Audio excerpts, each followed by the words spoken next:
আমরা সৈনিকের স্ত্রী, আমাদের পরিচয় শুধুমাত্র আধার কার্ড আর ভোটার কার্ডে নয়, রিক্রুটমেন্ট কার্ডের মাধ্যমেও হয়।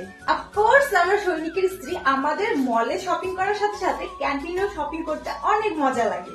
অফকোর্স আমরা সৈনিকের স্ত্রী, আমরা কোনো দোতলা বাড়িতে নয়, ফৌজি বাবুর সাথে কোয়ার্টারে থাকার আশা রাখি। অফকোর্স আমরা সৈনিকের স্ত্রী, আমাদের ফৌজি বাবুর সাথে দেখা করার জন্য মাসের পর মাস অপেক্ষা করতে হয়। অফকোর্স আমরা সৈনিকের স্ত্রী, আমরা দুর্গাপূজা, কালী পূজা, হোলি আর নানান রকম উৎসবে আমাদের ফৌজি বাবুকে কাছে পাই না।